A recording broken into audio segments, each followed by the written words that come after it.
There's no sense of it ever ending. So when it finally stops, you just can't even believe that you're back to who you were before. Like what happened to Jodie Foster? Exactly what happens to Jodie Foster in Contact.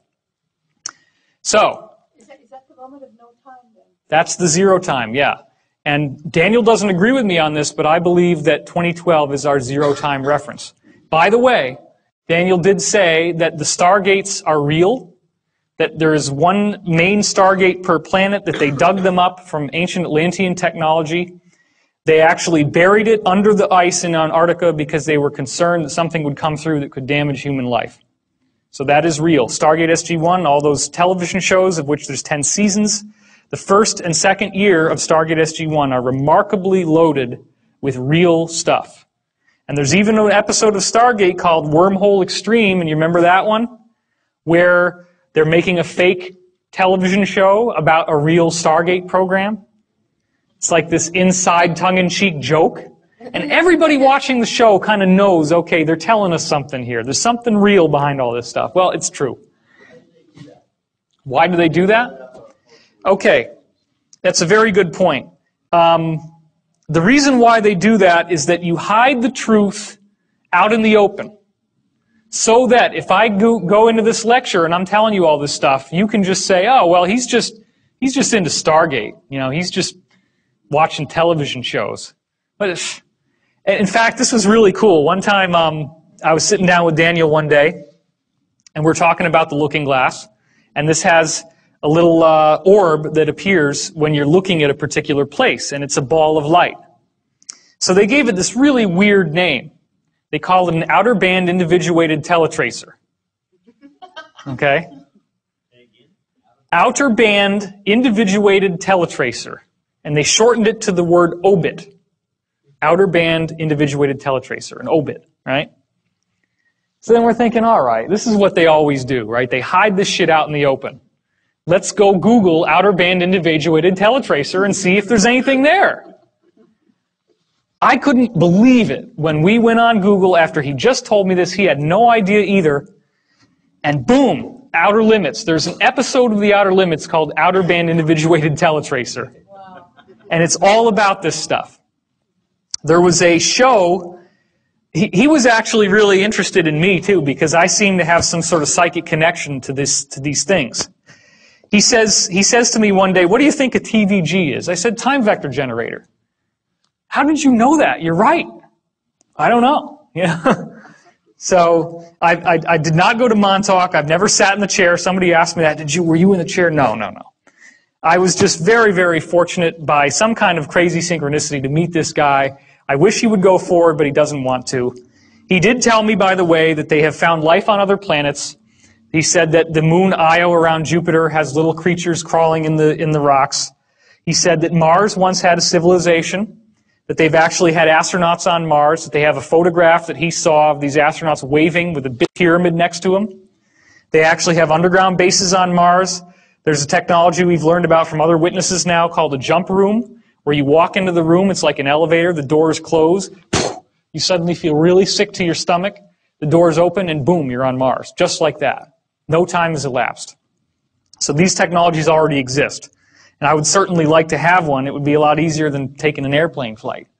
You can get over the stomach thing, I guess. So, again, all gate travel is much better than using a ship. It's a much preferable method than traveling by a spaceship because you go a lot faster and you go a lot farther. And you can reverse engineer it by taking the seat out of the ship, which is what they're doing here. So, have these seats ever showed up in film so that they can hide it out in the open? Well, check this out. There's your seat. Now, this one doesn't actually have any consciousness interface, but some of the other ones do. Total Recall, jump rooms to Mars, civilization on Mars, underground city, pyramid at the end, and once again, you have a chair that has a strong effect on your consciousness.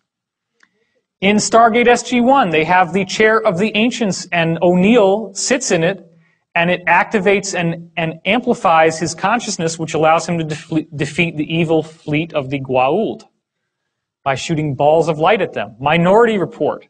Here you have people sitting in chairs, floating in water, and they are psychic, and it is amplifying their psychic ability, which Tom Cruise is then able to manipulate on a screen. One of the things that Daniel told me is that out of all the waves that this chair cranks out from the ships, that it also includes visual images from your pineal gland. And they can space them out and look at them just like in the movie. So this may have been designed to set the precedent so that someday they could actually create a department of pre-crime. Now what also is very interesting is that the witness testimony we have of people going through these wormholes shows us that it looks like little light bulbs lined along the sides as you go inside. So that right there is not an accident. We've already got pre-crime in Britain. Really? Jim Moss has been talking about it. Oh, how about that? Jim Mars has been talking about pre-crime in Britain, he said. Okay, X-Men is another one. You remember Cerebro, where he wheels up to this thing? This is actually the antenna at Montauk, except that it's a octahedron, 2 Egyptian pyramids base to base. But the same basic idea. There's a chair in there. You put this little helmet on. This is where you sit. And then it amplifies your psychic ability. That's what allows him to be able to find the missing mutants when they go missing. It's what allows them... Remember that one scene in X-Men where one of the whole movies, actually, the plot is that there's an evil force that's going to harness his consciousness to get him to run the chair and basically kill everybody who's a mutant on the planet with the psychic amplification. So this is all based on this real technology. Now here's what was strange.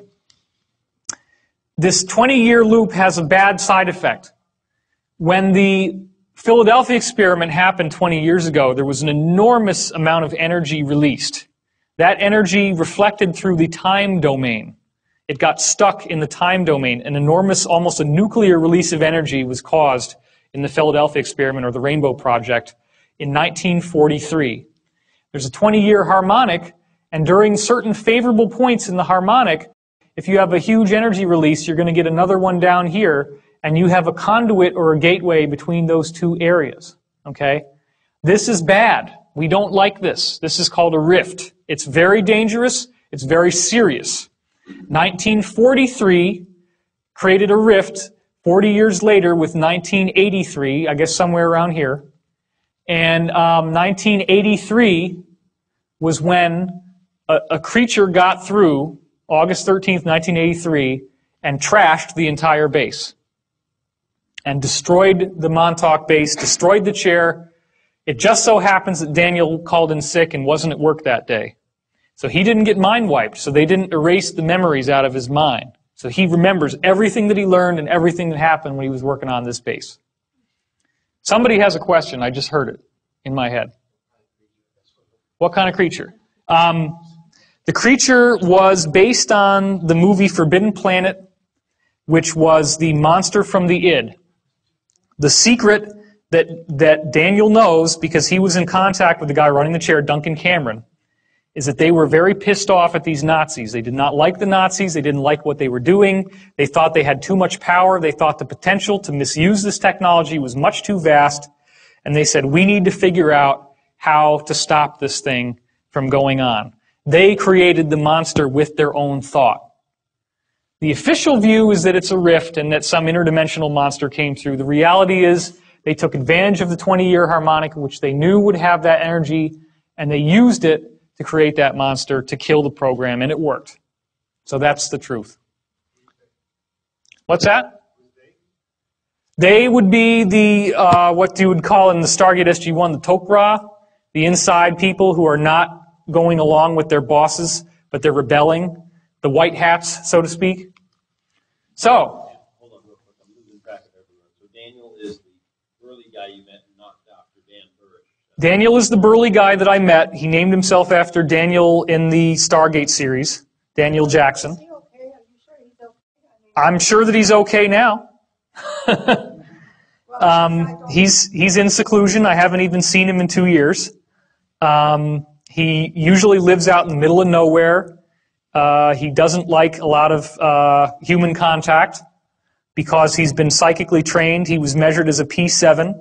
He had a special psychic gift called a conduit, which allowed him to feel other people's emotions and thoughts very, very strongly. And as a conduit, he was able to take, like did everybody see the movie Powder? He could do just that. In fact, it's possible because he was